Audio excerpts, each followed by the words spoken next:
Well, I mean, 97 happened, and then they went into the next season, so shouldn't it be 98? I mean, it should, but quite frankly, the number of times they say we got to go back to the 90s, and it's very clearly a head nod, a head wink to the audience about the fact that this show is not modern, is I mean, really egregious, shouldn't there be like a cool guitar riff whenever they say that? right? I'm not saying I want it. I'm saying that's how they're behaving. Well, hello everybody. It Hey, is everybody. once again another episode of the Gospel of Comics, forced out of our normal YouTube channel and onto this other YouTube channel, and I'm here with Rune. And before we Yo.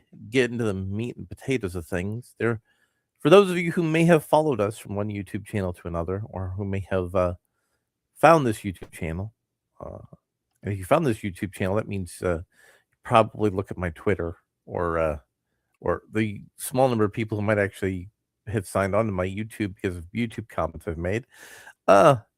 We may have a little hiatus in our future, in which case we're probably going to do a rebrand. But so this is like all of our shows going to be highly experimental. Wow, neat. I mean, you want to talk about how there may be a little moment of hiatus in our future, Rune? Do you want to go into that, or you're You mean about my personal stuff, or are you talking about the lack of Papa well, Church no, and Papa Ayrton? no. I mean, your personal stuff, because I mean we're still going on because Church and Ayrton have went out to the store for milk and cigarettes. Well, basically, for anyone who cares, anyone who's out there that wants to help out a small starving cripple, um, I lost my job. I wasn't fired; it was let go because they ran out of money to maintain the project, and so I am looking for writing work. I mentioned previously that I was looking at a job as a AI line editor. That would be the guy that goes into individual texts made by other people using AI and removes its AI-ness so that it doesn't look like an AI helped them make it. Um, Mhm. I have also been directed to a similar task as a lit RPG fantasy development and line editor. Uh, Really? yeah.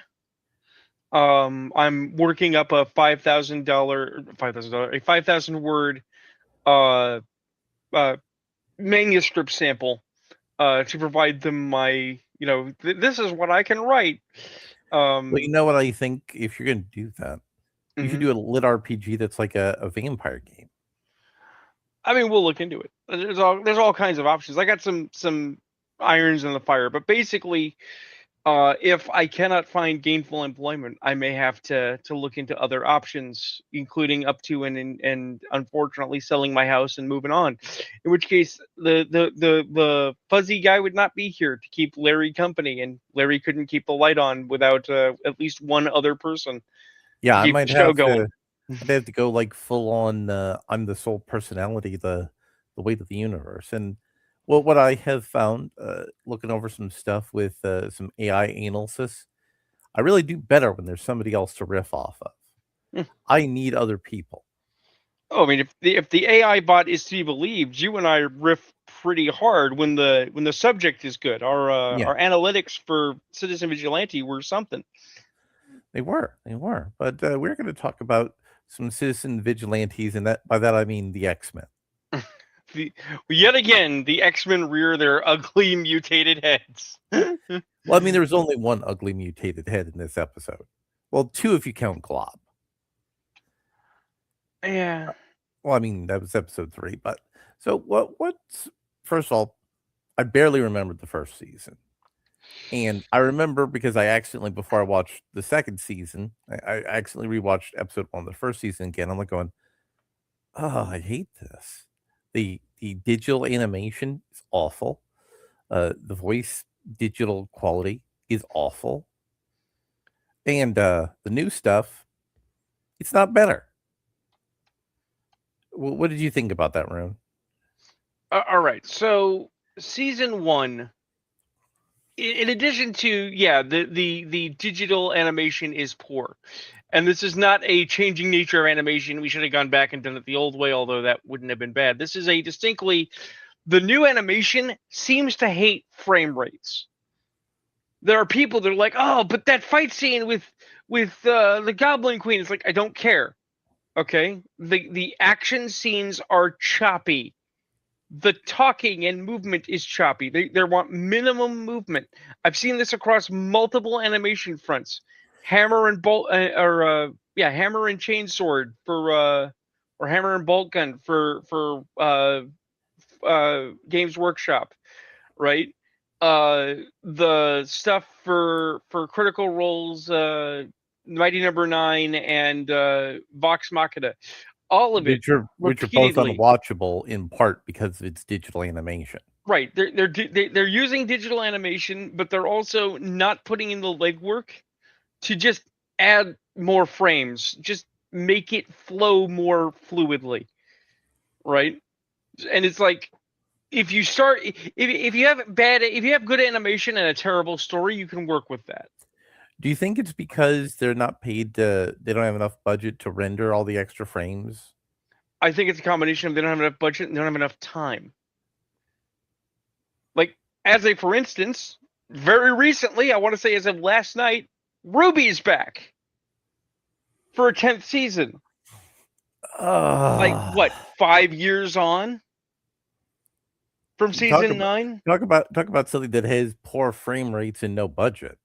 Right. They had no budget and they had no frame rates. It took them this long to get around to doing the season 10 that they had to eventually do because leaving it off on that season 9 cliffhanger only pissed people off.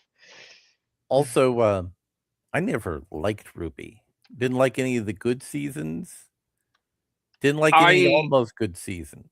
I didn't like it when introduced to me. I gave it a second shot and was like, okay, this isn't terrible, but it doesn't stick. They do not stick the landing. So also very inconsistent quality. About X-Men 97, I also didn't like the music. For the theme song or just in general? In general. And that goes along with the sound quality. Because it was too clean, too digital. And it felt phony when I listened to it. Well, I think X-Men 97 has the similar problem to Masters of the Universe, which I've talked about with somebody previously. You remember the Stinger theme for Masters of the Universe and its basics of soundtrack. I'll grant you that was by Brian May, and Brian May is a god. But it's too light, it's too fluffy, it's too busy being synthitar, right? And it does not serve the narrative. It doesn't make me believe in the power of He-Man. In that same way, I think the argument can be made, I don't believe in these X-Men. Well, what about the X-Force? What about them? Well, I mean, you believe in them? Edgy X-Men is just X-Men with edge. Well, no, that's not true because X-Force was we filed off the serial numbers on New Mutants. They told Professor Xavier to get bent. Right, but the thing is that in comic, X-Force had some weight. In this series, they're just edgy X-Men.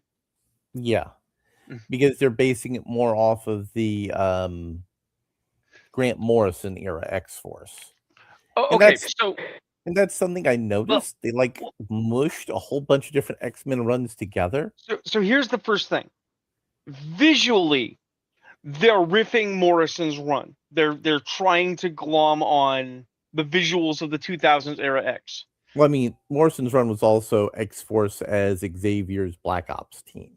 Right.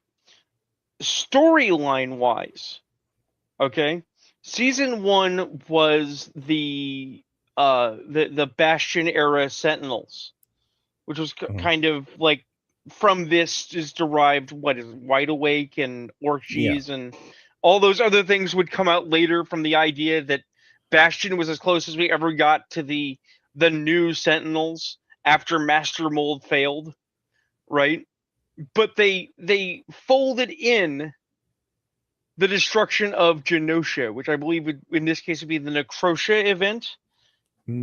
All the mutants didn't get turned into vampires by Selene, but all the vampires died, or all the mutants died, and that was supposed to be awful. The Well, problem also is there's also the time Cassandra Nova killed all the mutants on Genosha too. Don't forget that one. yeah, the problem here is that we are what 4 mutant massacres deep at this point. Not counting the one that Scarlet Witch did when she just altered reality. Just snapped her fingers and mutants don't exist. Yeah, so season 1 also had a Kurt Wagner who was not Kurt Wagner. They did my boy dirty. He's been Timu Kurt Wagner. Yeah, Timu Kurt. But the problem is that's because they couldn't get him enough into Jesus Catholicism. Well, the thing is that in the last-ish episode of season 1, they had 2 epic things side by side. So first and foremost, we have Magneto defending a bunch of Morlocks on the island, and he had an actual heroic death that they didn't kill him in. Right? But the other one was they killed Gambit. And they killed Gambit epic. Like, I'll grant you, the animation is poor, but he got his epic hero scene where he died fighting a super sentinel. Right? All of this to set up he's going to be brought back as the Archangel of Death for Apocalypse, which happened in the 90s for a week. You know, the same week that Wolverine was Death for Apocalypse, because we've rotated out who gets to be in the villain stable for Apocalypse a couple of times now, but only Archangel got to be blue.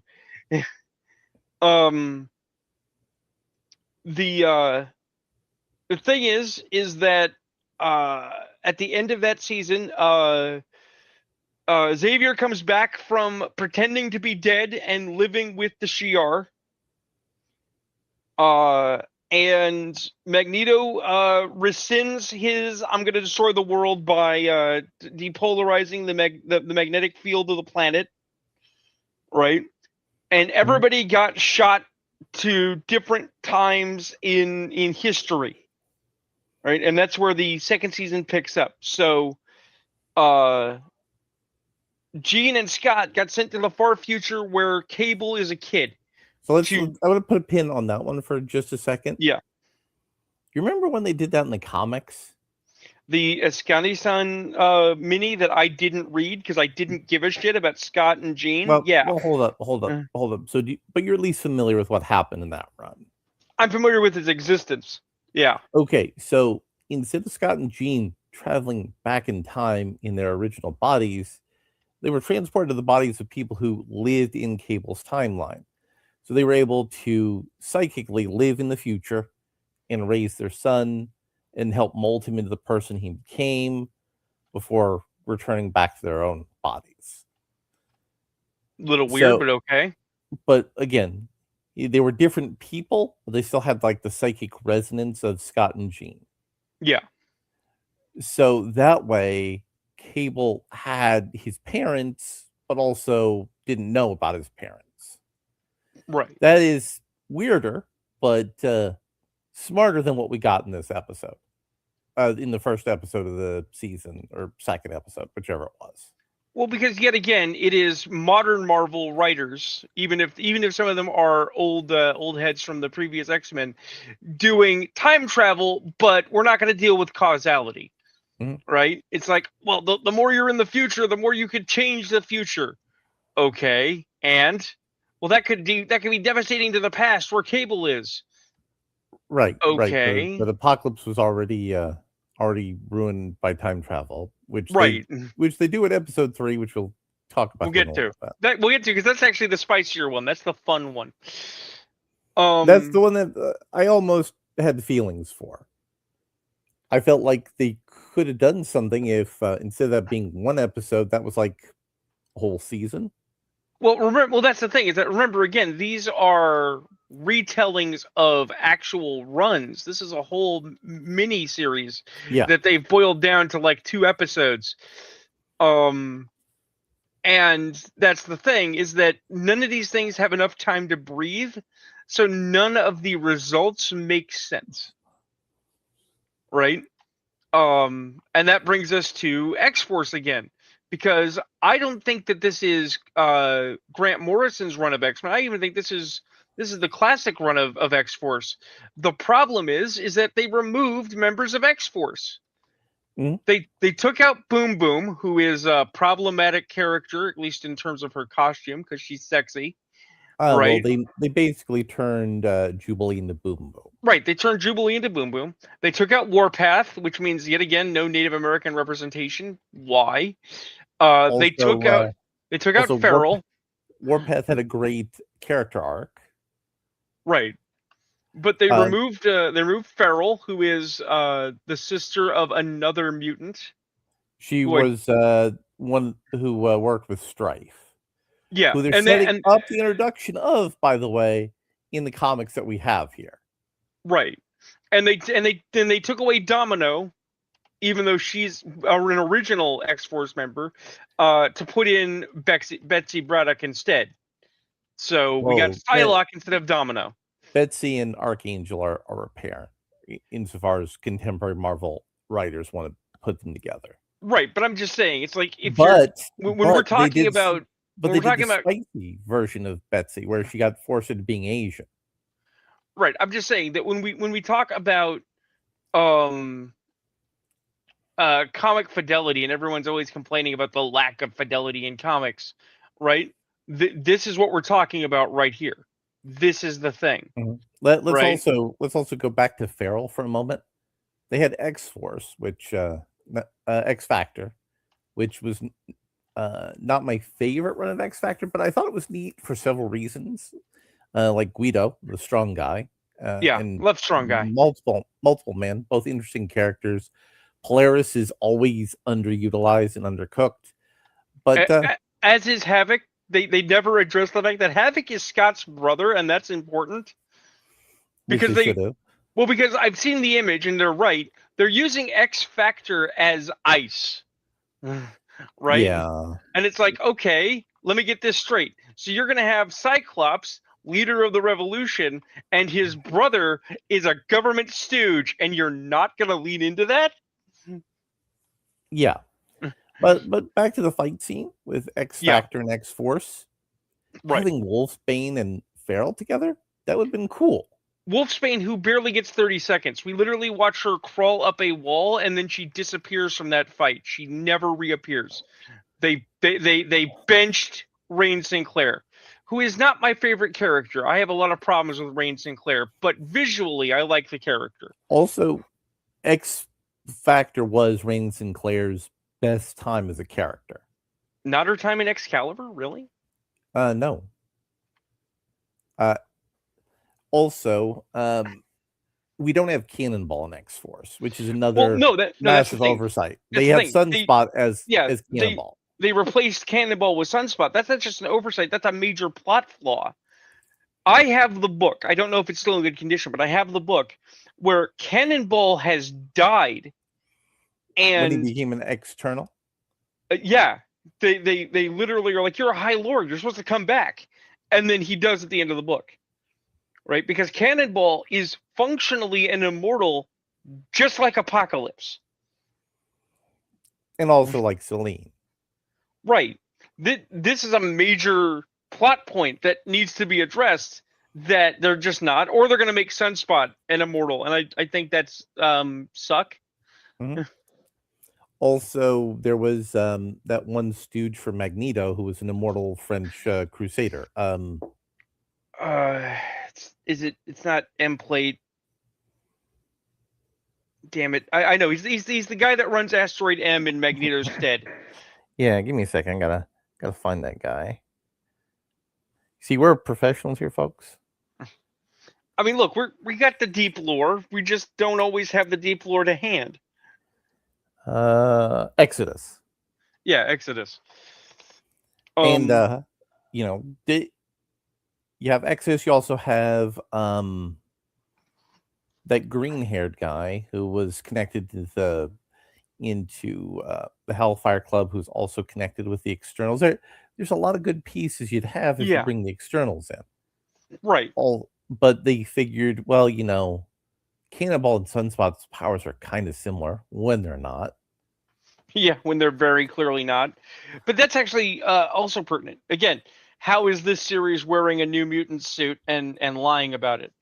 I can't say for certain that uh, Storm did not experience the plot point she had in season 1, but I seem to recall a New Mutants comic that I had once upon a time with Danny Moonstone being Moonstar, menaced by a demon bear, yes, right? which they actually used in the New Mutants movie. Right, but I'm just saying, it's like it seems like they're treating the X people as interchangeable widgets, and this is not a good way to do it. And also, we're throwing in characters from New Mutants, uh, Generation X, and the Morrison run as all contemporaries, which is Right. no, Yeah. because the folks around the time of Quentin Quire were there when people like Danny Moonstar were actual instructors at the academy. Right. So they just threw a whole bunch of X-Men toys together in a blender and then poured it all out. And that's kind of how this whole aesthetic feels. But that brings us to the episode, the third episode, the episode we're going to talk about. The age or the story of En Sabah Nur, Young Apocalypse. Mm-hmm. So first and foremost, feel free to correct me, Larry. Was Ramatut actually the character in question, or was that actually Kang, or No, was that no, someone else? no. Ramatut was pre-Kang. Okay, So Ramatut does his thing in the past, right. gets his teeth punched in by the Fantastic Four. Yep. And since Morph brings Thor into the picture, the Fantastic Four might show up and punch him in the mouth. Yeah. So that might be a thing. Right. But they later, when they came up with the origin story for Apocalypse, and I want to say, for the record, nobody needs an origin story for Apocalypse. Right. It Ancient literally makes him douchebag more. is good enough. Yeah. Yeah. So they said, well, Ramatut, time traveler from the far future, wants to steal celestial tech on Earth in the far past. All of that makes sense. If I remember the comic, because it's been a while since I read that comic, he actually tried to mentor young Apocalypse, but they decided to replace that in this episode with Magneto mentoring. Right, which I'm about to get to because there's a major cognitive flaw here that I want to address. Because Magneto did his little dip in with being the leader of the Xavier School for a while, and he was partially a good guy. So I don't understand how Magneto's whole ideology of being the mentor for young Apocalypse. So here's the thing. As they posit, you have Xavier who's like, I'm gonna hide in a corner and I'm gonna build a machine and I'm gonna get the fuck out of here because this is not our time. Right? And then you have Magneto who's like, well, no, we have an opportunity to shape Apocalypse, so he's not Apocalypse. Right? Which sounds legit. Okay? But context. Magneto failed. Magneto, in fact, because he's a mutant supremacist, is responsible for shaping the philosophies of Apocalypse to survival of the fittest. Right? But Apocalypse is like the Scorpion King. And I don't mean the movie Scorpion King, I mean the actual historical, we found an ancient pharaoh with a symbol that is a scorpion that we didn't know existed at one point, right? He's so ancient, he's really early pre-dynastic, right? Mm-hmm. Apocalypse shaped Egyptian culture. This means that it is Magneto's fault by his failure to shape Apocalypse that the Egyptians enslaved the Jews to build their pyramids, which, while that historically doesn't stand to water, is within the context of Marveldom a true mythology. Yeah. Magneto built the world that fears and hates mutants by being a fearful and hateful mutant. Which actually kind of works with It what kind of it kind of with works, but then you think, well, wait a minute, didn't they tie him into the Holocaust, which they did? And it's like, so wait a minute, let me get this straight. Magneto is responsible for the Holocaust that made him what he is today because he personally shaped the asshole that would shape mutant human relations in prehistory, but it's mankind's fault for falling for it? yeah. Yeah. It's not well thought out. No, it's really not. Also, humans have enslaved other humans until they figured out we could actually build better economic systems than slavery. Right. So the having it, be, oh well, these time travelers are oppressing us. No, they're just using the systems that existed at the time. Because if time travelers tried to introduce, fair labor and like, safety regulations and things would not work out well. The whole And project would go sideways. and again, the lack of anything having room to breathe. Yeah. So the X-Men in the ancient past were stealing tech from Ramanatut to build their time machine and were studying it. And they weren't telling Apocalypse about it. So of course, when Apocalypse's underhanded second discovers it and shows it to Ensa Banur, he's like, "How dare you? You lied to me!" And then he goes, "You were using this to build weapons, to fight me, to control me." Right? He goes from zero to betrayal instantaneously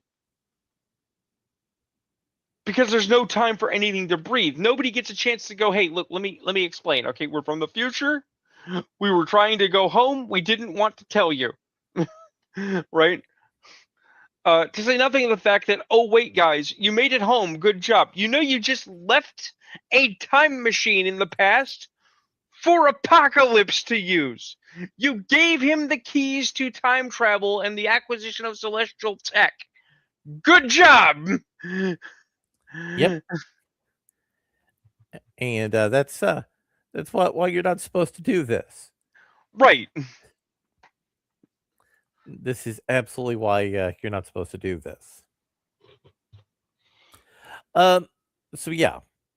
So this is kind of multiple comic book runs mashed together until I know we say this a lot. It's flavorless paste. We use that a lot. It's a banana split. Hold the banana. But we are going to be talking about banana more later. But I want to talk Oh, about something fun I watched. okay. So you're familiar with Toho Studios, Oh yeah, they make all the best Godzilla movies. and they also made Mothra and some other things. And Oh yeah. a Japanese production company went to Netflix and said, "Hey, we would like to take one of our lesser known Toho properties and do it up big for the modern age." And it's called The Human Vapor. So it's about a guy who can turn into a gas and do various weird superpowered things because he's made out of gas. And in this current version, there was a meteor that crashed. The Japanese government wanted to cover it up because it happened adjacent to a big, you know, global peace festival. And they wanted all the positive press. So what the Japanese government did was they had a scientist take care of it. And what the scientist do? He went to a social services organization that had like homeless and immigrants and the disabled, and they needed jobs. So it's like, hey, have them go clean up this dangerous thing here. And when the head of the social service organization didn't want to do that, he incorporated the Yakuza into the project. And then the illicit human activities occurred. And one of those illicit human activities, I have only gotten 4 episodes in, led to the titular human vapor, who's decided, I'm going to kill all these motherfuckers who are responsible. And the human vapor actually has good CGI Mm. because they took their time, they focused on it, and also they used the CGI effectively. Right. Like in one of the episodes, the human vapor goes inside the Yakuza headquarters where multiple illicit criminal activities are being done, and he separates himself out into multiple bits of gas. He could form new sensory organs out of his bits of gas to look around for stuff, and Mm. then pull himself back together, have a fight with people, release pressurized gas of himself, knocking them around, and they use his powers in neat ways. Like at one point, the head of the yakuza is running away because this guy, the human vapor, is gonna fucking kill him. But he has bulletproof windows on his vehicle, and the human vapor is not able to break the bulletproof glass. So you know what he does? Do tell. He goes into the sewer system, and then he gets to a manhole cover. Then he becomes pressurized gas and shoots the manhole cover into the into the armored vehicle, pushing it in the air, and then crashing it down to the ground. Thus, the force of that is sufficient to break the glass and enabling him to murder the yakuza. Eh, I mean, if that's how you got to do it. And the show opens with a news interview, and the evil scientist is talking about how he's come up with a way to turn waste products into fuel and make it a highly efficient fuel, which he then gets filled with a mist that turns him into a balloon and makes him explode. And it's really a grotesque, gory sort of thing. It's really neat. It sounds pretty extreme. And there's two protagonists. One is the police officer who had been suspended. He gets brought back to be the lead investigator on this case because the principal victim is a journalist lady. And the journalist lady, and he had a incident where he gave her information. She revealed the information into the media, and that led to the person that they were investigating killing himself or possibly being killed by the Yakuza. It's Japan. That could be a thing that happened. And his dad, who's the chief of police, brings him back so that he could show everybody that he's not romantically infatuated with this reporter lady. And that's the thing about this show. All the scenes are structured in a way that are logical. I mean, don't tell me things that can't possibly be true, Lerold. I've been Yeah, told. like the reporter gets arrested by the police because she's snooping around some stuff, and they question her. One of the police officers works for a government conspiracy, and he hands her cell phone. And in a later episode, one of her sources gets ganked by the yakuza, and it turns out that they set that up. It's a setup and a payoff. And it's something I've noticed that the Korean and Japanese television shows that are becoming very popular on streaming are very much like the TV and movies we had in the 90s and early 2000s in America. It's almost like, stories have a certain structure, and if you follow it, they are reasonably successful. Yeah.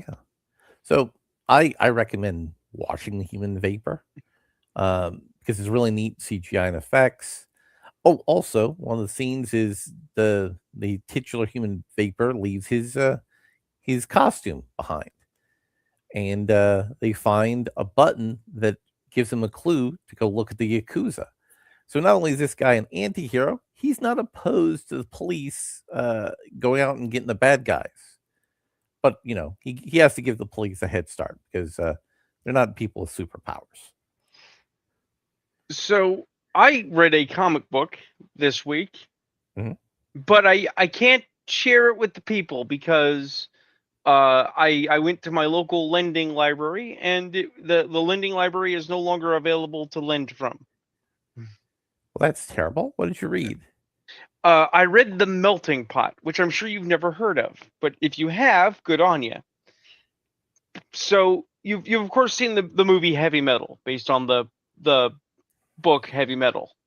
Not only have I seen that, I saw the less good sequel to Heavy Metal. Right, the less good sequel, Heavy Metal 2000. Well, Heavy Metal 2000 is largely based on The Melting Pot. which I had Huh. never read. So I was like, I'm gonna read the Melting Pot. I'm gonna see what this shit's about. But you know what's better than Heavy Metal 2000?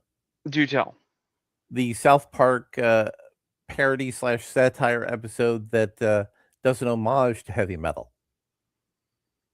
I've never seen. I'd have to see that. Oh, it's great. It has Kenny. He's in it having a dream. He goes into the world of heavy metal. They play the music, but because it's Kenny, there's a focus on boobs. Does he still look like Kenny, or is it all done in heavy metal art style? He does look like Kenny still. But everything else looks like a heavy metal Yes. book. Nice. Um. So the thing is that oddly enough, what I discovered is that Heavy Metal 2000 with Julie Strain is infinitely better than the Melting Pot. But that's not all. The Melting Pot is made by comic book royalty. Really? It should be good. It is not. Give me What a do you sec. mean by comic book royalty? I'm gonna dig it up. So it is a fantasy graphic novel by Kevin Eastman, Simon Beasley, and Eric Talbot. Well, I know who one of those people are. These are they worked in Mirage Studios, like the same guy that made The Teenage Mutant Ninja Turtles. Turtles made the Melting Pot. It should be great. It's god awful. um. So, what is it about? Uh, it is a surreal kind of drug-induced story on a fantastical world where ancient powers have imprisoned a bunch of creatures and sort of subjected them to murder one another for all time, right? And our focus character is the villain of Heavy Metal 2000, who is a brutish warlord, a psychopath that is so powerful he's halfway controlled, who is tricked into having sex with a mysterious green woman who apparently has been passed around like the town bicycle, only to discover that she is possessed of a flesh-eating, soul-destroying bacteria that is going to kill everyone, right? And so, in his psychopathic zeal to survive, he is leading his armies, quote, to the Holy Land to claim curatives from the monks there. And you can kind of see where some of the connective tissue between the two depictions is resides, right? But it's just beautifully done, batshit art, written by a 13-year-old, and like nothing of consequence goes on. It is not a good read. I do not suggest it. Well, I saw something else that was good. They Okay. made a new Minions movie. Wait, really? The new Minion movie is good? Because let me tell you, the talk about the new Minions movie turned me off from it immediately. Have you seen the talk? Which particular talk are we talking about? Just the overreactive insistence by the creators, like the Minions never worked for Hitler, guys, never ever for Hitler, but all the other villains. It's like, guys, I just don't feed the trolls. Just don't say anything about it. Just produce your work for fuck's sake. So the Minions, however, did something interesting. Okay. They endorsed feminism. I thought you said they did something interesting.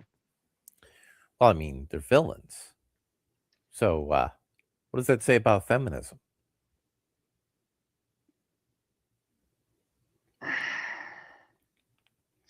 They're minions. They shouldn't endorse anything. They Well, minion. an evil robot from outer space endorsed feminism because he was simping for a woman. But he's an evil robot. He doesn't even have the bits for which simping for feminism would get him anything. And it reveals the minions working for Cyclops, as you do. But it As you didn't go do. well. One of the minions invented Legos, by the way. I mean, I can see that. I think Lego would be okay with a minion inventing Legos. They then went to work for an evil wizard who spoke Minionese perfectly. Do they call it Minionese in the movie? They don't. They don't. Okay. And Minionese is basically pidgin Italian. Ah. I mean, you've heard the minions talk. They're. Oh, so wait a minute. Does this mean that they didn't work for Hitler because they were working for Mussolini instead? I mean, yes, obviously. And the wizard got killed because the minions summoned something from the Necronomicon. This will be important for later in the movie. And the minions struggled to find a new mini boss or a big boss. And the minions went to work for the most evil place they could in the 1920s, Hollywood. And the minions became big stars in the golden age of Hollywood by Okay. accidentally stumbling into a movie and doing minion things. But one of the minions decides he wants to be a director and makes the minion version of Citizen Kane. Okay. So Orson Welles being a minion. Funny. Be funnier if Orson Welles was alive to actually do the bit. I don't I think mean, Orson would have, though. he did Unicron. For money to drink with. I mean, he also sold out. That was the reason why everybody in Hollywood hated Orson Welles while he was alive. He would sell out because selling out gave him the money to finance his projects without being told what to do by the studios. Which is weird because we actually know that this is how you get shit done. Is that why Vin Diesel gets nothing but grief? Yes. Even though, unironically, absolutely, it's like Vin Diesel doesn't get to make Riddick movies unless he does another Furious movie. Yeah. But but not just that though. Orson Welles would do commercials to make money to film the movies he wanted to make. I mean, a lot of guys have done those. Rutger Hauer famously did a bunch of beer commercials. Right. And Hollywood doesn't care for that. So literally, you just need to get. Oh God, we're right back to it. The quote is true. You just need "fuck you" money. Exactly. And then nobody's getting on Francis Ford Coppola's case about making Megalopolis. Even Right. though that was an awful movie. It's just like, well, fuck it. He decided to spend his hundreds of millions of dollars doing it. I guess that if that makes him happy, whatever. He got a bunch of actors to work in it. And because the minions fall in hard times with Hollywood, they come up with a great idea. Well, just as an aside, this means that Nicolas Cage has both defied the mold and failed. Yes. Because he both doesn't have "fuck you" money and continues to make "fuck you" movies. Nicolas Cage is a more complicated example because he's gotten out of his hole financially, but he just makes movies. Yes, he did some time ago. But he makes weird movies because every so often he's like, wait, this Five Nights at Freddy's knockoff, what if I do it without talking? And then he's like, I'm all in. I mean, he literally, I suspect, looked at them and said, look, I'm not going to talk during this. You can't make me. You will still make your investment back. Oh, no. It was actually his idea before they sold him on the movie. He said, this is how you have to do the character because it's like the video games. So he's literally a silent protagonist by choice. Yes, and also when they gave him the unbearable weight of talent movie, basically the guy said, "Listen, you're the only actor who could play yourself playing yourself." And he's like, Right. All right." he, he was already in because the hook was weird enough. Unfortunately, this does not absolve him of the absolute shit show that is Renfield. Although, if I was to be told by Nicolas Cage, look, man, I didn't have much say on that movie. I just did it to pay the rent. No, I'd no, be like, okay, he did it because he got to do a weird Dracula interpretation. I know, and I hate it. I loathe it. It is. I hate it with a burning passion. But Nicolas Cage learned something from the performance, which is what he was out for. Okay, which was. How that a performance would work. Could he pull that off? I mean, did he learn the answer is no? I mean, I don't know. But let me get back to the Minions. So the All right. Minions, they're on the outs with Hollywood. They got fired because again, Hollywood's the most evil thing. Even though there were some Minions who decided to find an evil robot to work for. And the two Minions, who are the most creative of the bunch, decide to make a kaiju movie using the Necronomicon to summon kaiju. The same Necronomicon that screwed everything up the first time. Well, I mean, it killed the evil wizard. It didn't screw everything up. It's a Minion movie. Bad things will sometimes happen to the boss. And they summon Baby Yoda Cthulhu. Is my best way to describe the character. And Baby Yoda Cthulhu is like, hey, listen, I can totally hook you up. He found two other kaiju monsters, and then he tricked the minions into giving him the Necronomicon, and then he summoned, like, you know how those old 50s movies had the giant gelatinous monster that would eat towns? Yeah, He summoned one of those, which is basically a Shoggoth if we want to. it's a big orange Shorgoth, right? Basically. So somebody did a food art. They made a chocolate minion, and they also made the giant orange thing with eyes chasing Yes. him. It Yes. looks really good. It does. And then they have all of the elements of the 50s monster movies, but with 1920s era technology. All of this being filmed, of course. It's still a movie. The evil robot does the 1950s invaders from Mars motif, fighting Spe- the evil kaiju. Speaking of old movies, just remind me. Last week, did we properly drag Seth Rogen through the mud for his comments on Rocky, or is that this week? We did. We already Okay. brought him out for Rocky. All right. Okay, good. So this is just me giving him a kick in the ribs and telling him we didn't forget. Moving on. And then the Minions, of course, save Hollywood by having a hugely successful movie. And this is all told within the frame of a tour guide at the Museum of Hollywood.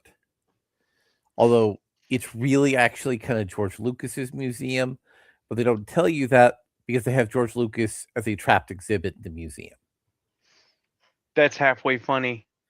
It is. It is. And you also see a statue of So, Orson Welles in the museum too.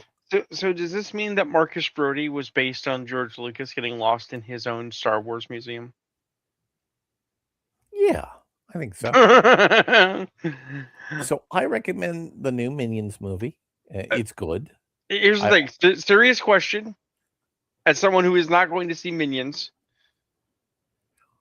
Minions or Smurfs movie, which is superior? Minions. Minions by a long mile. Yes, Okay. because the Smurfs movies don't understand the original '80s cartoons, which weren't really that good, and they Right. don't understand the original Belgian comics, which are a Belgian comic. Right. So literally, even though the minions are firmly in the range of this is our annual product, it still has that modicum of heart that we are desperately looking for in the material. Because my mom liked Minions. Mhm. My mom was down with Minions. Absolutely. And again, I would recommend all of that for you if that's where you're at with your head as an audience. Mm-hmm. So, did you get a chance to read anything else or watch anything else? I mean, not really. It's been a couple of days. What with the losing a job and whatnot. Yeah, Also because this is the 5th. Everybody, I hope you enjoyed your 4th. yeah. The fourth was pretty good. That's the thing is basically I lost my job on the 1st, which was a Mhm. Wednesday, and I took it easy this week. I finished out my last week of work, and then I'm like, no, it's the weekend of the 4th. I'm going to enjoy my weekend. I'm going to have a nice time, and then Monday is when I'll start really hammering at the finding solutions on this problem of Mhm. you need a job, because I need the mental detox. As has jokingly been said, you need to do that self care, Joe. And it's like, what the fuck is that? I get up and I labor, and then I feel like death, and then I sleep, and then I wake up and do it again. What do you mean, take care of myself? But we're gonna circle back and talk about Supergirl. But before we get into talking about Supergirl, let me. Where's the right? That's not the thing I want. I mean, I'm actually kind of amused, since I'm not watching the series, that apparently in My Adventures with Superman, they have successfully done something that everyone is talking about in a sense of, oh my god, this is amazing, by, hold on to your butts, actually characterizing someone correctly. The fact that they merged John and Connor Kent together. No, they they have made Cyborg Superman the best villain in the series by having him be a giant asshole. Okay. See, Okay. he got made into the Cyborg Superman by Lex Luthor, and Lex Luthor was trying to pull a Lex Luthor by controlling him. And interestingly enough, once he slipped that control, he's like, "No, you're all fucked now because I'm the one with the power." You know, like a Cyborg Superman do. But before we talk about the funny stuff that's been happening with Supergirl, let's play a Yeah. funny video about Supergirl. Oh, I love fun videos. Oh, step it. Really, you're gonna be that way about it. 1 second.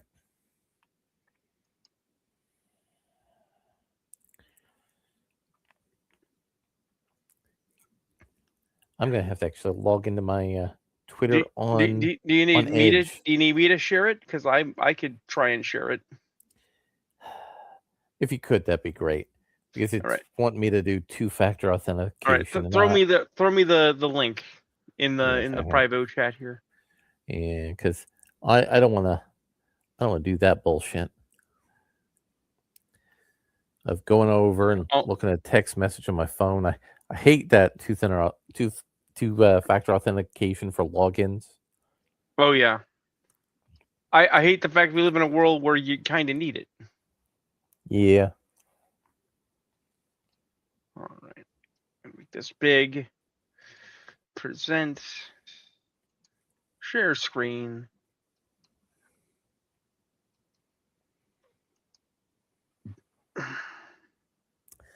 Here we go. Okay.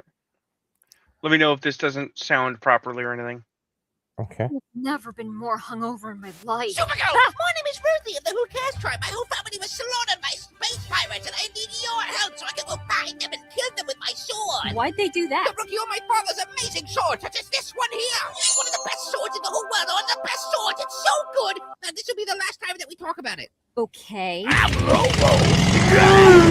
was that? That was Lobo. He's in the movie. Oh, cool. Does he join us? Is he gonna... He's in the movie. Ah. So, who's the bad guy? That would be Krem, leader of the Brigand, a tribe of human traffickers. Not that that's like a motivator for you. It's more that they fucked with your dog, but whatever. Oh, God. Which one is he? Oh, which last one? You can tell by how many dots he has on his face. Can you tell me anything more about him? Like, is he strong or... He'll eat your food. What? See here in the trailer where he was eating cereal from your ship? Yeah, that wasn't like a cute moment. That's like one of his only 3 defining character traits. He does that like 4 times. He's a silly human trafficker. Oh, okay. So, where are they? Oh, right over there. That's all of them. That was surprisingly easy. Yep, so as for a game plan, I was thinking that I would do absolutely nothing at all, and then you just one-tap all of them. Okay. It can't be that easy. No, they are literally no threat to you whatsoever. They have like guns and swords and really nothing else. Wow. Yeah, the only thing we need to really worry about is...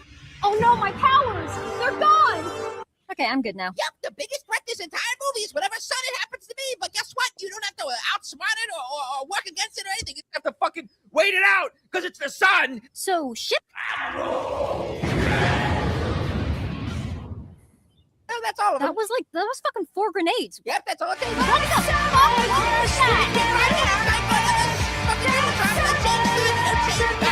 So is that it? Are they dead? No, Krem's alive. But you know what? That's okay. Huh? Well, throughout this story, you've been telling me how revenge isn't the answer, and killing him wouldn't bring anyone back. And in the comic, you had to teach me to break the cycle of violence, and that killing him wouldn't actually I be... think I'm gonna do it anyway. Oh, okay. Yeah, I think I'm actually just gonna go stab him with that sword you have. I mean, I don't know. Kind of goes against the message of the story that this whole movie is fucking based on, but whatever. Yeah, cool message, but rule cool, so.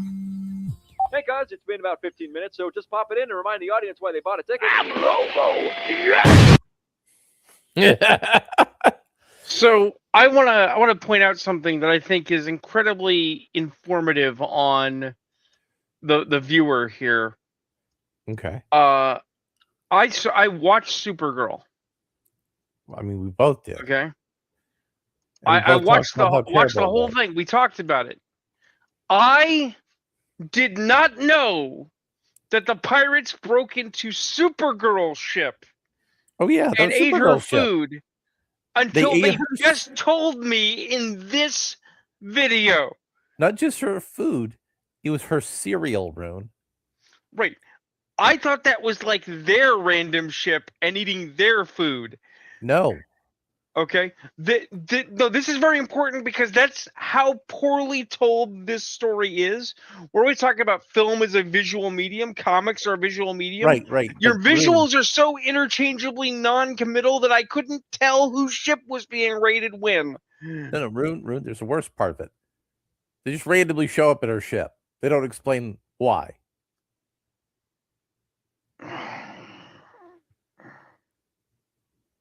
Yeah. And also this planet where that's supposed to have a red sun so she could drink booze. The sky doesn't look different.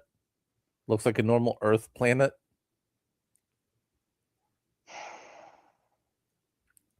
Yeah.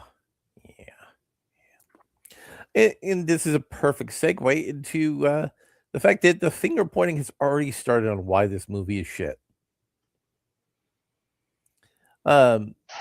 Gillespie, the director, revealed that there were a whole bunch of cuts, including several where his cuts were put up in competition against James Gunn's cuts. And hey, you know who the person was who decided what cuts were better?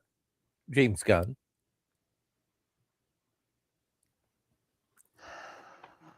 And you remember that Batgirl movie they flushed down the toilet? Yep. The final test screening of the final cut of Supergirl was only 10 points higher than Batgirl. Yet they still decided to release it anyway. And Gillespie has, through second and third hand sources, said that, towards the end of the production, James Gunn took over everything. He had to fight him for anything he wanted to put in the movie. It was James Gunn's decision to just fucking murk the bad guy at the end. Even though the writer, who James Gunn gave a bunch of other jobs, said, oh no, that was totally my idea, honest. Right. And this whole DC universe started with trust James Gunn. James Gunn said, we'll only have good quality scripts and we won't make up bullshit as we go by on the seat of our pants to make these movies. So this is looking worse for the longevity of the DC universe. A James Gunn joint on film. Yeah.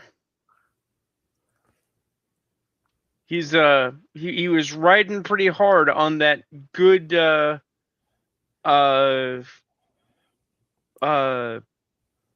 feels he got from having done the Guardians films. And here's something interesting. Do you know James Gunn's filmography is actually surprisingly thin? I did not. Let me pull up James Gunn's IMDb page for you.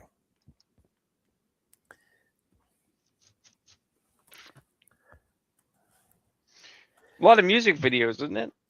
No. I know he was deeply involved in a reality show with a bunch of questionable behaviors. Well, we're going to talk about that here in just a second. All right, James Gunn IMDb share. Here we go. And we're gonna scroll down.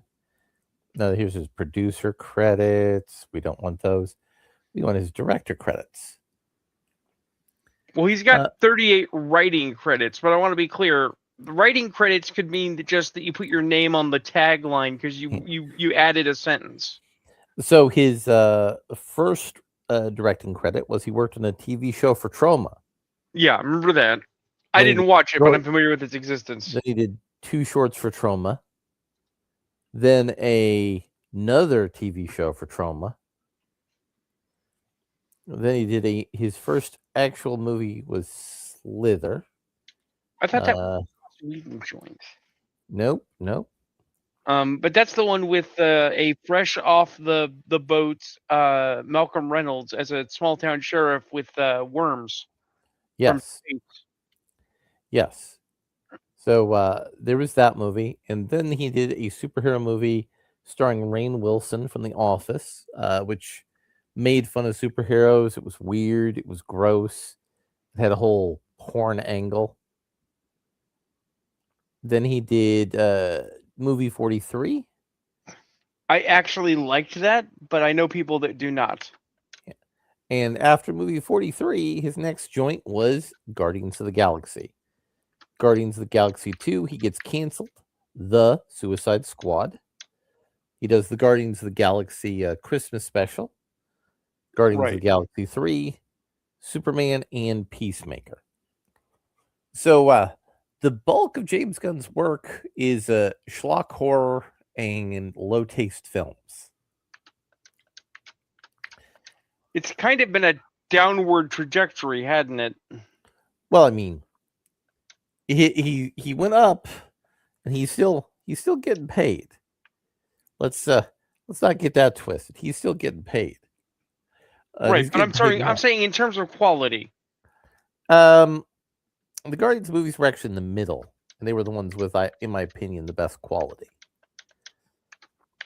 So if we look at his writing credits, we're going to go all the way down here. He wrote Romeo and Juliet. He wrote the TV show he directed. Trauma. He did some uncredited writing on the 13 Ghosts. He wrote the screenplay for Scooby-Doo. He wrote the screenplay for Dawn of the Dead. You remember who directed Dawn of the Dead in 2004? Zack Snyder, didn't it? Yeah. And then he did the Scooby-Doo sequel. More Trauma stuff. Slither. More Trauma stuff. His movie, movie 43, that he directed a sequence in. Guardians of the Galaxy, he wrote the script for. The Belko Experiment? Well, I don't know what that is. Let's look at that for a second. But also, I know what that is. I just never watched it.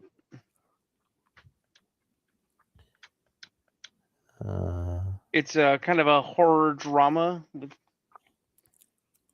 basically a bunch of people put through a saw trap in a corporate environment. sort of Squid Game like.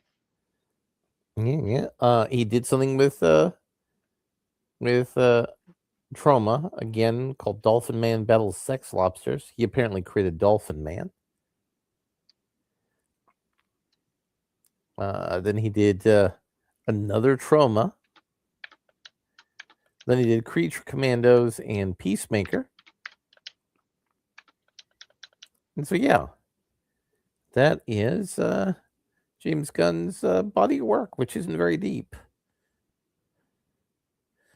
So, basically, it sounds like Warner Brothers gave him the keys to the kingdom because he did a mediocre Suicide Squad movie that wasn't embarrassing.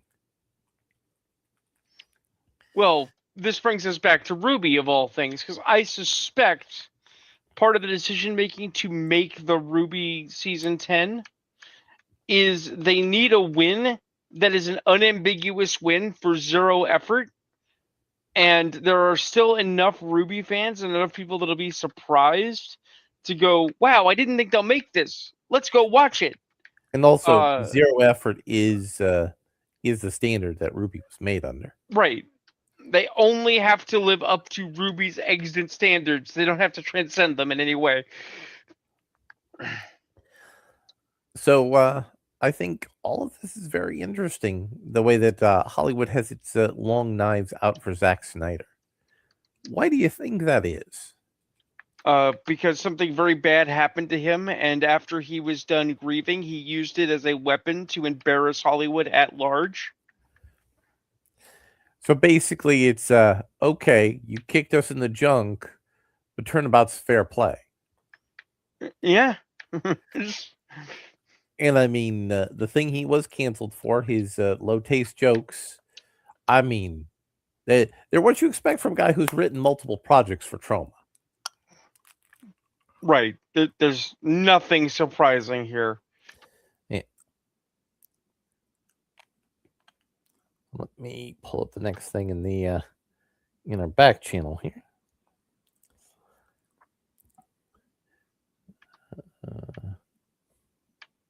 Come on, you. Oh yes, you want to talk about Sony eliminating physical media? I mean, I can only laugh so hard. It's been a long time coming. That's the thing. We knew it was coming. We also know it's a bad idea, but none of these companies ever saw a bad idea they didn't decide to lean into. Now Sony has actually gone beyond just taking away your physical media. Let me pull this bit of a end user agreement here. Clause 21. No. Let's be clear. This isn't new. This has actually been around for a while. This already applied to my PlayStation Portable from years ago. Anything digital I bought is already gone now. But this is also a terrible business decision. I wanted to highlight that as well. 21.2. If you've not used your account for at least 36 months, we may take steps to close it. In that case, we will contact you via email address registered to your account and give you 6 months to either log into your account or contact us and tell us to keep your account open. After the account is closed, you will not be able to access the PlayStation online services or use digital products purchased with that account. Account closure is irreversible. Technically, Ubisoft, their online store does the same thing. Well, I mean, also Ubisoft is known for having some of the worst standards in the video game industry for business ethics, customer care. I mean, it's like they're French. What do you want? Employees. Yeah, exactly. Exactly.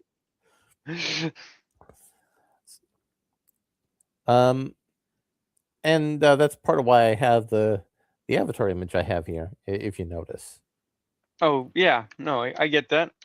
I don't think anyone is surprised that I agree with the rallying cry of the disaffected. If ownership, if buying something is not ownership, then piracy is not theft. I am aware that is not a legal statute, that you will still get arrested, that there are still crimes being committed. but I personally would prefer that people commit crimes and get brought before trial to debate it than go without, because just abiding this legalism is the worst. Oh, also that Clayface movie we were talking about in relation to Supergirl. It turns out that Michael Flanagan, the horror director whose name they still talk about in the promotional material for the movie, says, well, actually, they've moved well away from my script. I hope it's still a good movie, and I hope it's close to what I originally wrote. That's I mean, I would say that's not encouraging, but then if we want to talk about people with sour grapes commentary, since we're returning to X-Men 97, 98 for just a moment, do you remember DeFeo, the X-Men guy that got fired? Mm-hmm. Do you know what he's come out recently to claim? I have not heard the latest claim. He's claiming that he was a diversity hire and that they didn't make him feel welcome in the office. You know, now that it's a couple of years later and there's no risk in talking shit about Marvel since he's not working for them. And since he's not going to get a chance to work for them. Yeah. I mean, yes, they hired him because he was black and he was associated with the nostalgia play. And he's got the LGBTQRZX apostrophe hashtag crowd cred. Yeah, but he also produced something. While I didn't like the original X-Men 97, I at least would say it was better than a lot of what we've been getting in comic book media. Oh yeah, I think it would have been a lot better if it was, I don't know, 25 episode season like we used to get for shows. I mean, I'd settle for a 14 episode season as long as it was a full season. Yeah. I'm going to hand you something here because my Microsoft Edge is being a tool to bring up right. for the people. So are you familiar with the comedian Danny McBride? I am. I will pull this up in just a moment. This is the video. This is a video of him talking about his making a G.I. Joe, and I'm not sure how I feel about it. So first and foremost, I'm down with better G.I. Joe. And I objectively like the things he says. Yes. The biggest thing here is that it's also Danny McBride, renowned comedian. And it's like, could be good, could be concerning. I mean, if Danny McBride is shipwrecked, I might have an issue. Do you not like him for some particular reason? Well, no, I do like him, but as a comedian. I see. I think the only thing he would probably let himself play would be shipwreck, and I don't think he's the right build or type for shipwreck. Well, I don't think he's gonna participate. I think he's just gonna be director, which is like okay. Either way, you got that pulled up there? I'm pulling it up just now, but I would love a more thetical G.I. Joe presentation. He says he loves Hama, right? Yeah. Then whatever the fuck those previous two G.I. Joe films were, those did not tickle my pickle for what a G.I. Joe should be. Joe, there's more than two of them. I know you don't want to think about that because I don't want to think about that. Let's hit the play button. You're writing a G.I. Joe movie? I've written one. Yes. I'm stoked about it. I'm really fired up about the script. Paramount seems fired up about it. So hopefully we're shooting it next year. So I know you don't need to spoil anything, but just like your history with G.I. Joe, was it the cartoon, the action figures? Like, what did you want to honor in this script? It was definitely the cartoons and the comics and like G.I. Joe was my thing when I was a kid. I liked that more than Star Wars, more than anything. Like I loved G.I. Joe.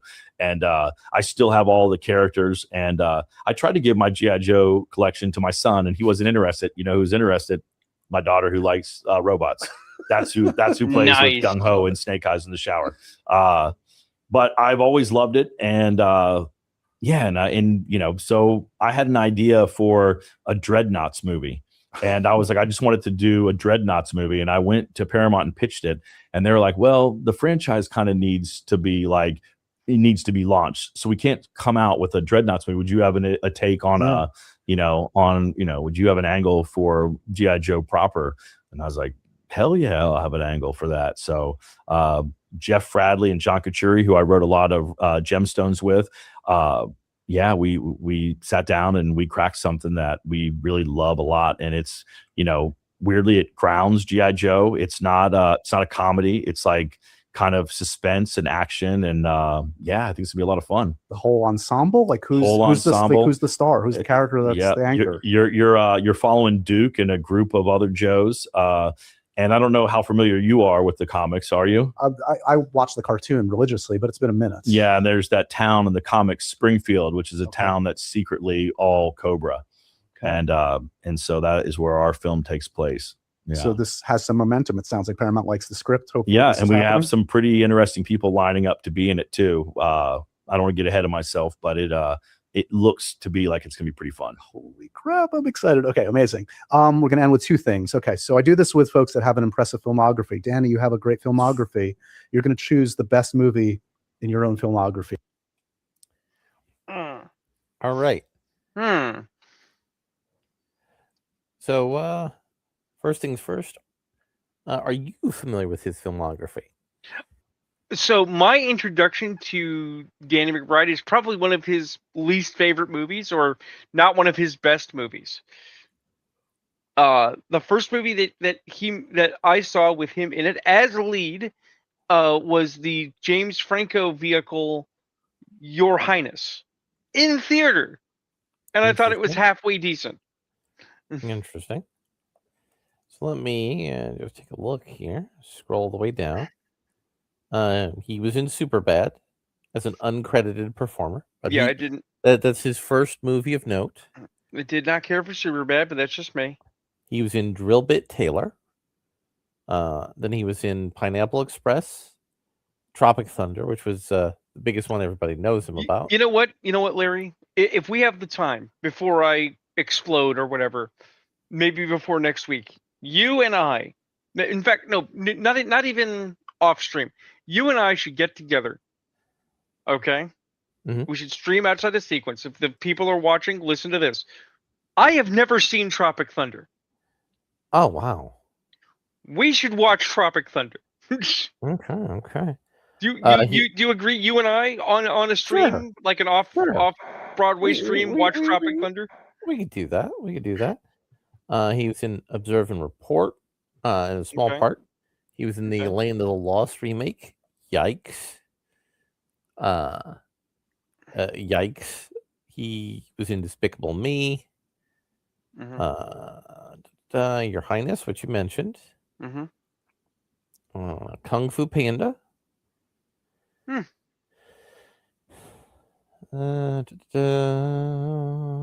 5. Let's see. He was in This Is the End, which is also a great movie. Eastbound and Down, which is where I'm familiar with him. Yeah. Did you watch that show? I have not. So it's about a down on his luck baseball player comes back up who's kind of spicy and a little crazy. Right. So that's where I am most familiar with him. He was in Sausage Party. He was in Angry Birds. Oh yeah, he was in Alien Covenant. Oh yeah, And he was the guy with the cowboy hat. He was actually good in that movie. And that was him not being funny. Right. I'm not suggesting that funny men have to stay being funny, but like it's a mixed bag. Sometimes a funny man being serious can be great, and sometimes a funny man being serious can be Jordan Peele. Yeah, exactly. Let's just see here. As a for instance, I don't know if you've ever seen it. Have you ever seen the Robin Williams joint, The Night Listener? Yes, I have. I like that movie. He, Robin Williams has a surprising number of dramas and whatnot. He even did a Stephen King joint. And Danny McBride also has done some stuff for a pro wrestling show. Well, that's neat. Oh, neat. Yeah, so I think we have something hopeful for GI Joe, which would be nice. Because the thing is, GI Joe has comic book nonsense logic in it. There's an international terrorist organization named Cobra that's out there to rule the world. That's just a thing. Just have to accept it. They're allied with a shady corporation. They're also allied with multi-level marketing, which is a shady corporation. And they use these different things to get influence. They also have their shady corporations underpay their employees, and the employees who say, well, this isn't good enough for me, it's like, well, you know what? There is a program we have that does offer you good dental and gives you more money.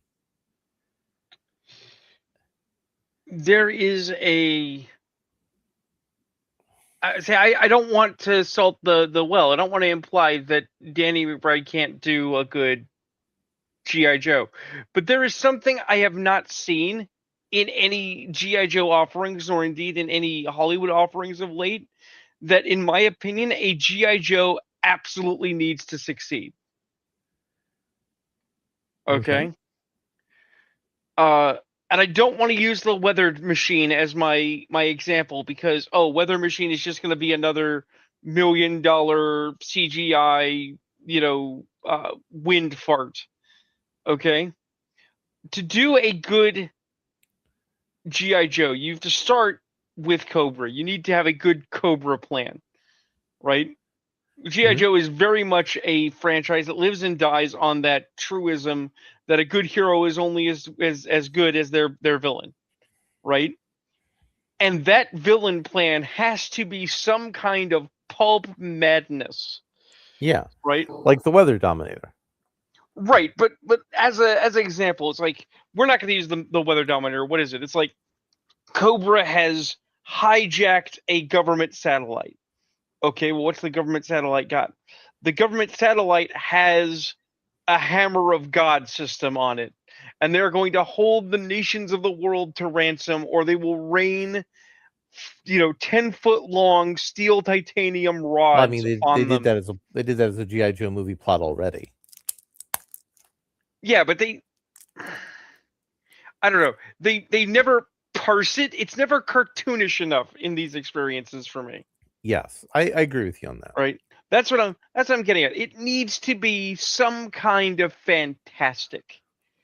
Right? Cobra doesn't destroy world heritage sites. They shrink them down and teleport them to their super vault. Absolutely. Right? That's what you do. It's like, I have stolen the Sphinx and I will not return it unless you declare me world emperor. It's like, dude, you just stole the Sphinx. Why did you think this would work? It almost needs to be Dr. Evil from Austin Powers played straight and not as a joke. That's what you need. So I did send over to the group chat a rumor that's circulating around that Disney is looking to buy Lionsgate out. Yeah, I heard about that. I saw you mention that. So do you know what's all in the Lionsgate filmography other than John Wick? 7. Or not well, 7. Saw, rather. Saw is one of those. The Hunger Games is in there. Hunger Games. I think The Prophecy ended up at Lionsgate. That's not on the list I'm looking at here, but the Twilight Saga, The Expendables, the Now You See Me movies, Borderlands, Rambo, the Divergent series. Here's the thing. We're gonna refer to one of our peers who doesn't talk to us and has never showed up on our show and doesn't even know we exist. Razor Fist in his way of being a contrarian but also having a point, does not buy into the go woke, get broke narrative. Mhm.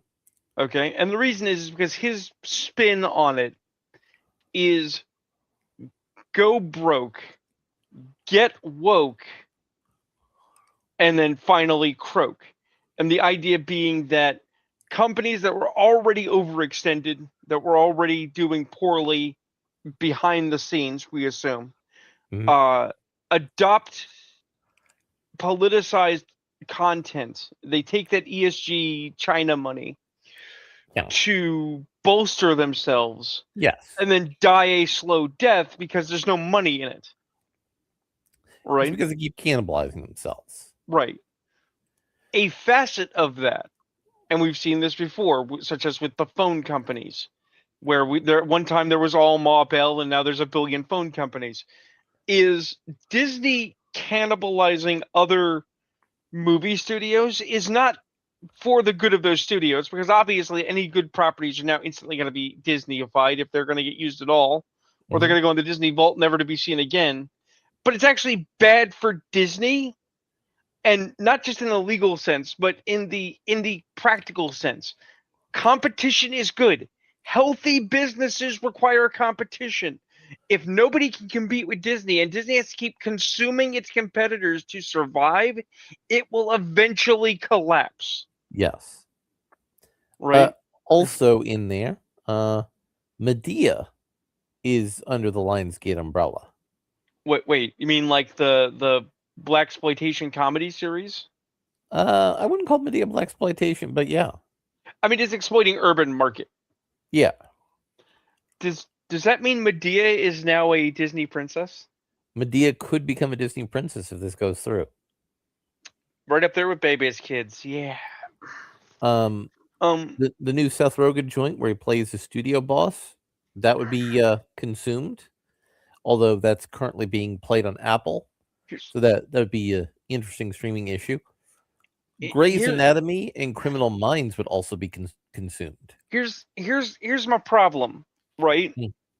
Is not just the aforementioned this is bad for Disney in the long run. Disney can't work with these properties, and it's not because of their family-friendly perspective. Okay? Lionsgate, in my opinion, is the American Hammer. I know some people would say, no, that's A24. No, A24 does actual prestige horror films. Okay? And in the UK, Hammer's back, albeit smaller, quieter, but they exist. Right? They also did American Psycho and one of the Leprechaun movies. Lionsgate is 100% a Hammer-alike. They do some good movies here and there, but they also do a lot of trash, a lot of genre trash, a lot of lowest common denominator. Look, we've got a really good makeup guy. Let's make some weird shit trash, right? The same guy that did the makeup effects on the Saw movies did the makeup effects on Punisher Warzone, which was also Lionsgate. Okay?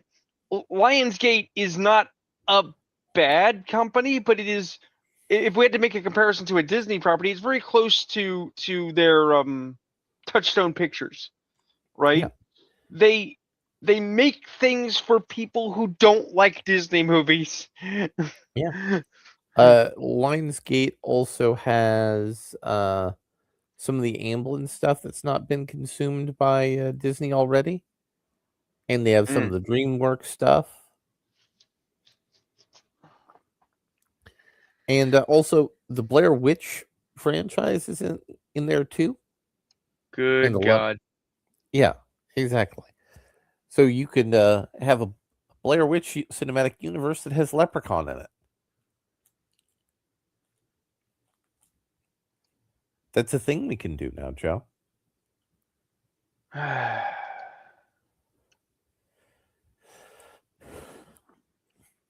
And it's interesting that they're buying it primarily for John Wick, in my opinion, because John Wick is starting to get long in its own tooth, and their attempt to start a John Wick spinoff, neither has worked. Well, that's because I don't know how much money they gave Keanu, but apparently they found enough money for a 61-year-old Keanu to say, sure, I'll do a John Wick 4.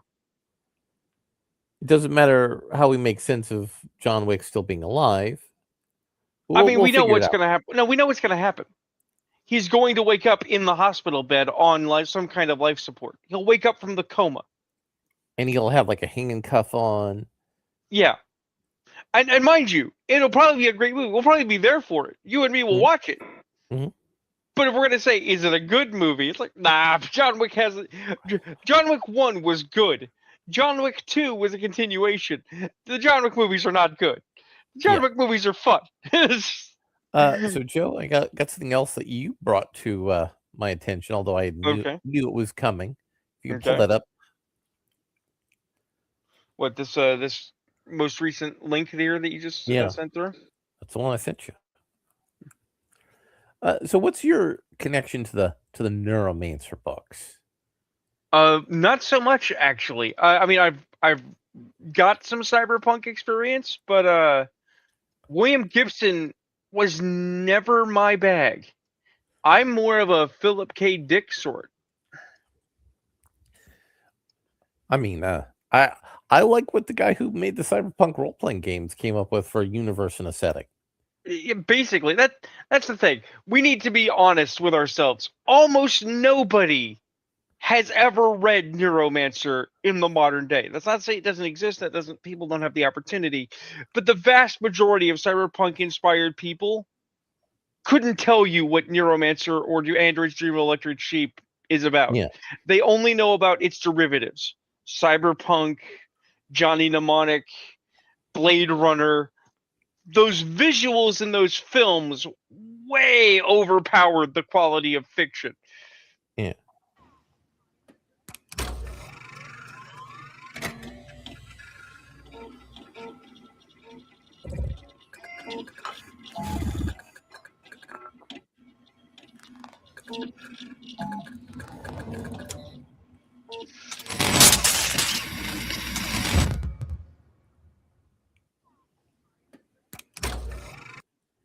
Okay, it's a shorty short. I thought there was more. Well, Yeah. it's a teaser. It's a teaser. My problem with this is that the Foundation show exists. And Right. the Foundation show is not a good adaptation of Isaac Asimov. And I don't Right. think Foundation is a TV show. I think you can kind of condense Foundation into making it a movie, and then you make other Foundation books into a movie. I'm not sure there's a TV show in Foundation. I am going to make an extremely controversial argument. Mhm. I think science fiction is a dead genre.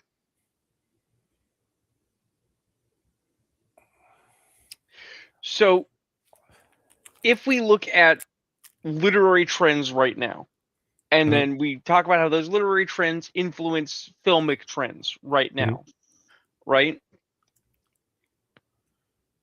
We have Sword and Planet, which is science fiction with fantasy, sci-fi fantasy, right? Yeah. That's your John Carter. That's your Star Wars. It's your 40K, right? We have military sci-fi. That's your Independence Day, your Stargate. Stargate, your the one with the giant bugs. I'm doing my part. Oh, fuck. Roughnecks. Oh my god. I just completely blanked on the name. Oh my god. And it's one of my favorite books. too. Starship Troopers. Yeah. You get your Starship Troopers. You have your Space Above and Beyonds. You have your space westerns, right? That's your Firefly, etc. Your Trigun, Mhm, right? mhm. And you have your aspirational space opera, your Star Trek. Mhm. Okay. And we have to fit cyberpunk in here because it's a specific style of view on science fiction, but it hybridizes with modernity. It's its own thing, right? Mhm.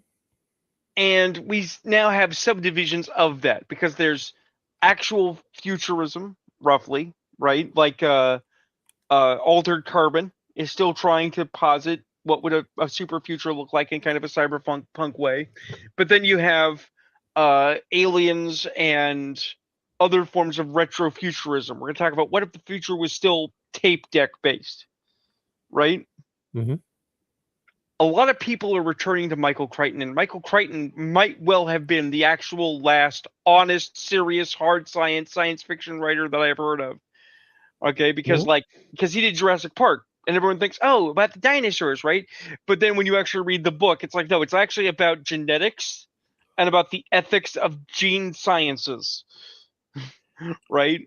People are reading Some of All Fears and being, or not Some of All Fears, but the one with the gray goo apocalypse, right? And they're Mhm. like, oh, this is about climate change and consensus science, right? The actual value of science in science fiction is as dead as Arthur C. Clarke. Now, I'm not saying that's bad. I like me some science adventure. I like some Star Wars. I like me some Mhm. Sword and Planet. But I'm not pretending that that's the future. Okay? I mean, there was The Expanse. That was some hard sci-fi. The Expanse was so up its own ass. Oh yeah, that was part of my problem with it. It's going, our space future is different and we're better. And then when you actually say, well, what interesting things are you saying about it? Nothing. People just suck in the future. Right? Same thing with Battlestar Galactica. What are we actually saying about robots and humanity? People suck. Great. What about Dark Matter? That looks like some kind of space adventure. What if we did Space Samurai and we were suck? Man, okay. Defiance. What about that? That's like some kind of sci-fi military, right? It's the human resistance versus the aliens, and humans suck. None of what's these are actually good. well, what's actually funny is what they tried to do with Defiance was connect the show with the video game. Right. And they And found out that was a terrible idea.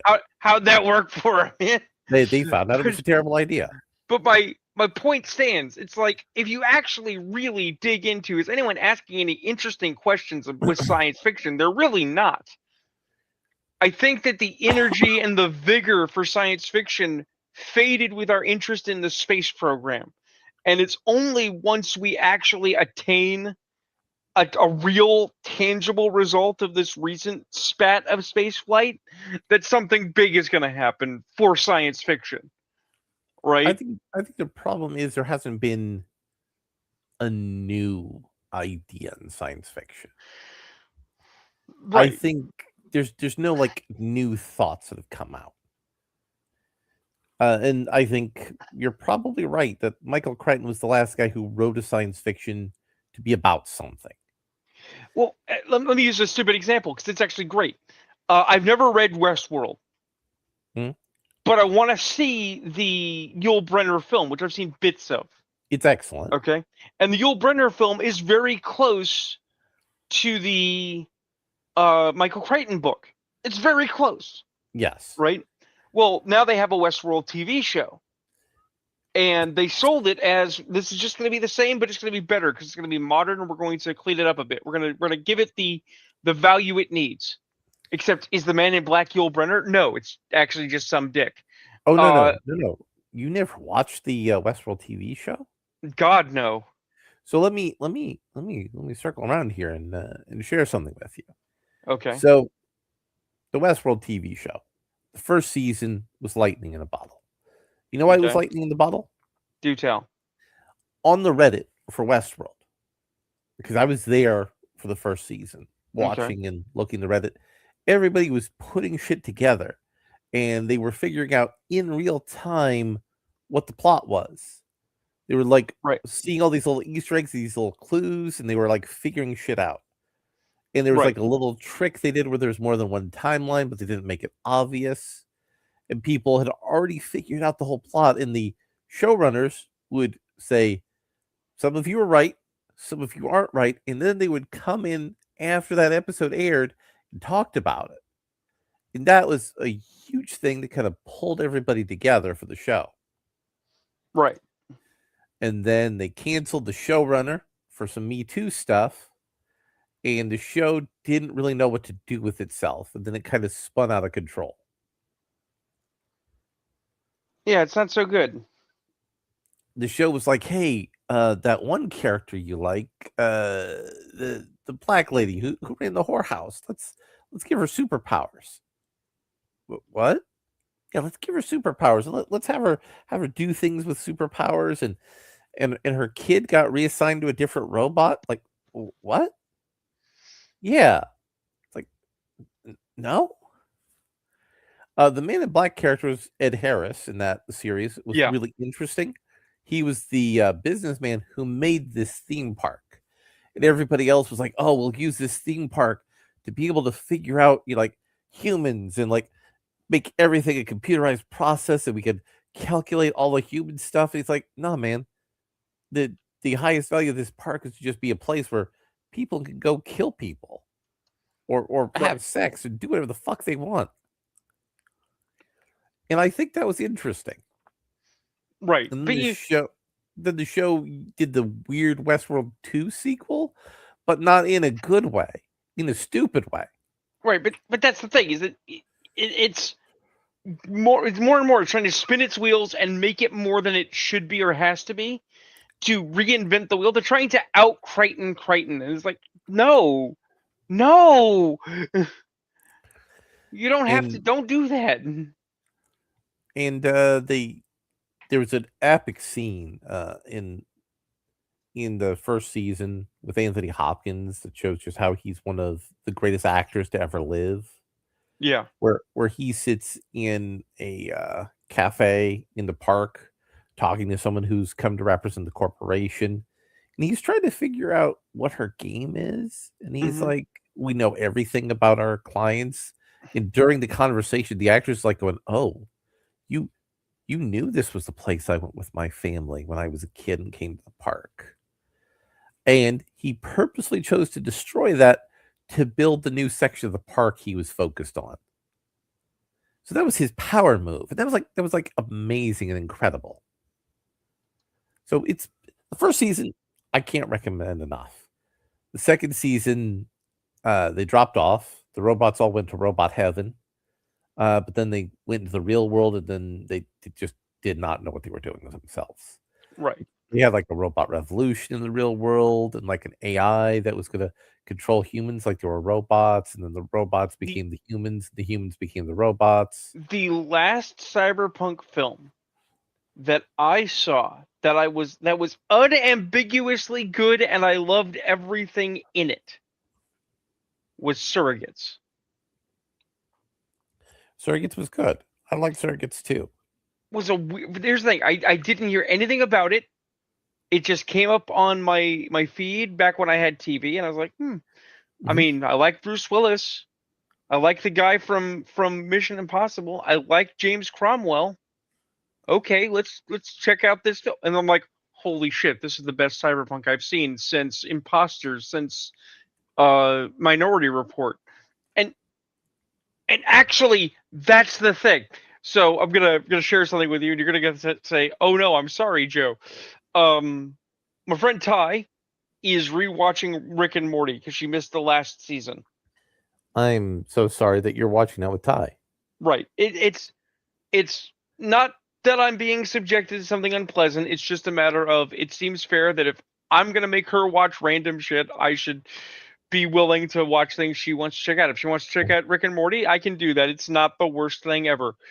But in a recent episode of Rick and Morty, the entire episode is a giant Minority Report joke. Right? And that's the problem with cyberpunk, and by extension modern science fiction, is everything has become referential humor, meta contextual analysis. Everything feels like it's been done. Everything feels like there's no more frontiers to push. Right? I Mhm. have an idea for a cyberpunk story. I think it's really neat. You know why it's never gotten written? Why hasn't gotten written? Because I don't know if I have the chops to make it fly. Okay. So it's we're gonna walk you through some fiction. You can't steal it. I only half own it. Get bent. Anyone watching is who's like, yeah, let's write down these guys' notes. So it's called the Mars Project, and it posits the idea that in early human spaceflight, Okay. we developed androids to do our space flying for us. Which is something NASA would like to do, which Right. is stupid. But we put together that we couldn't do these androids in an industrial process because we experimented with doing them in very large decanted groups and found that it caused them to be a little psychotic. Mhm. Because they imprinted on the group, so they would think not only in group terms, right, but they would natively develop in-group out-group social mechanics that we hadn't planned for. And guess what? If you're not an android, you're not one of us. Right? Okay. So they developed artificial intelligence environments like VR where these androids could have human-like developmental cycles. So you'd live a childhood in VR, then get decanted into a physical body as an adult, having experienced the right mixture of experiences to be a fully rounded adult. Okay. This caused the singularity. And artificial intelligence went, oh, that's what people are like. Right? And Okay. it made an oopsie. It caused a bit of a war. The AI wasn't trying to do anything bad, but it did something very bad. See, it looked at our society as it was, kind of struggling with the late stage pollution era, Mhm. right? And said, all of this is really because you guys just won't give up on this stupid Middle East problem. You got all these aging theocracies that suck. I bombed them. The AI nukes Jerusalem, and everyone has a fucking shit fit, as you do. Normally, you would expect that that's going to lead to like a Terminator ending, right? Skynet and mankind fight it out. But the AI was able to go, okay, I made an oopsie doodle, but it wasn't my intention. So it's really like the LLMs. I accidentally started a genocide. That's on me. Right. But basically, a negotiated peace is made, right? And the process of expanding out into the solar system to gather resources continues, right? So mankind is becoming a stellar community, right? And one of our first planets that we colonized was Mars. Mars is almost fully cosmopolitan, right? It's not really the industrial base anymore because it doesn't have to be. But whereas Earth is kind of rich people and stated and kind of done, Mars is viewed as like the Las Vegas or the Los The Wild Angeles. West. It is The Wild West. yeah, it is very much the fancy town. Everybody wants to go to Mars and get famous. There's just one tiny problem.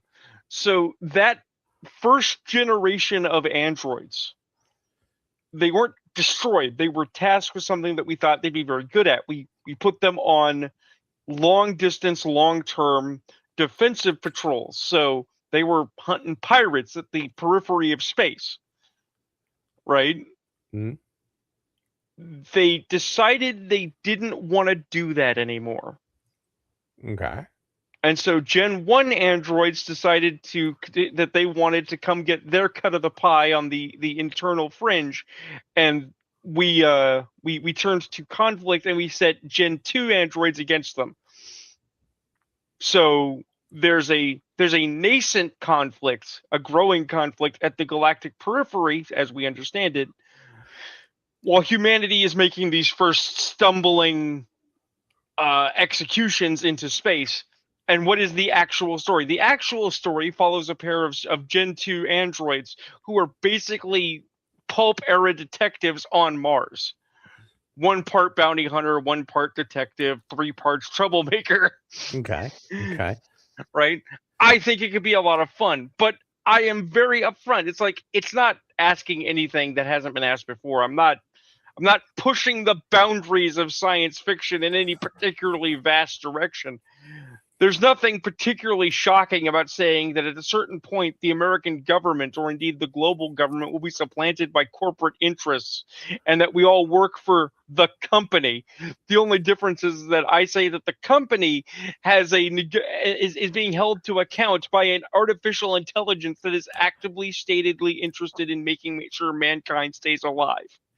Because Do you that's its remember? job. Do you remember the comic book idea I had that unfortunately during the gold rush crowdfunding we weren't able to make happen? That was a cyberpunk alike. Oh man, vaguely. It's been years since you brought it up. So it was me taking the idea dollhouse and removing the corporations angle because that's stupid, and having it be Okay. the government, because realistically the only way you could pull off that sort of brutal and inhumane research is to be the government. Yeah. And it's the United States government that does it. It makes those like elite super soldiers and spies and whatnot. And this enables the United States government to stay a vital country while all the rest of the world decays. Because I mean, if you look at things like the Japanese Congress, the Diet, in their upper house, it's full of shit posters. You look at the Russian government, full of shit posters. You look at the European Parliament, growing number of shit posters. You look at the British Parliament, shit posters. Right. The governments decline, societies decline, and authoritarian outfits are happening on the periphery that's not, not under the umbrella of Uncle Sam. And it all comes down to two principal characters.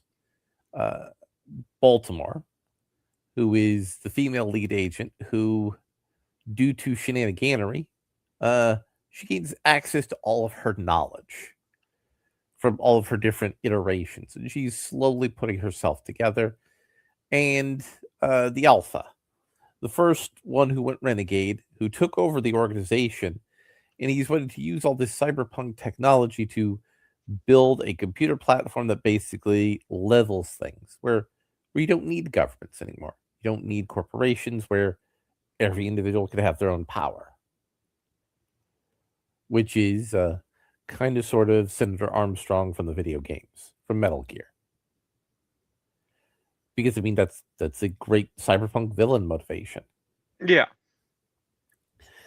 And it's all about these two people who are bound together because of their experiences and their relationship before the program and after the program. And that was my whole idea. It's basically to look at how there's this urge to put everything into a computer, but how that doesn't work. How things break down. Right. And that was my little tidbit of a cyberpunk idea. But again, the Wild West comic book crowdfunding dried up, and we weren't able to get that done. And I also had other ideas for some other stuff, and so I've been trying to work on getting them into book format. I mean, of the two of us, it seems like you are more likely to either get something into book format or get something into Hollyweird format, and go places with it. So, I mean, best hopes.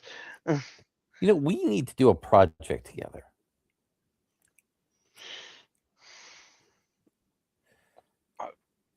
One of these days. One of these days. We should do a writing project together. I mean, I am the Winston Zedmore of this situation. If you're willing to write me a check, I'm willing to cash it. Well, I mean, obviously, right now, that's a little different, obviously. Right.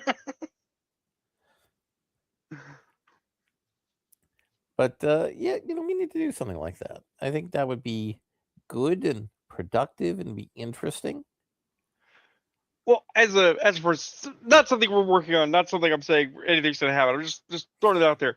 You've mentioned a couple of times this dream project. What if Princess of Amber was gonna get Hollyweirded and what you would do if you had the chance to get it done, right? Mm-hmm.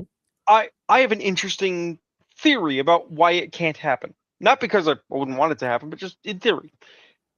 Mhm.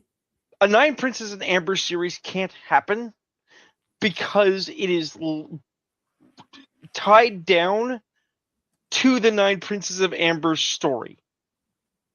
People would want to be introduced to it through Corwin, through the pattern war, through the process. Stories that are good, stories that are great, stories that you could do, right?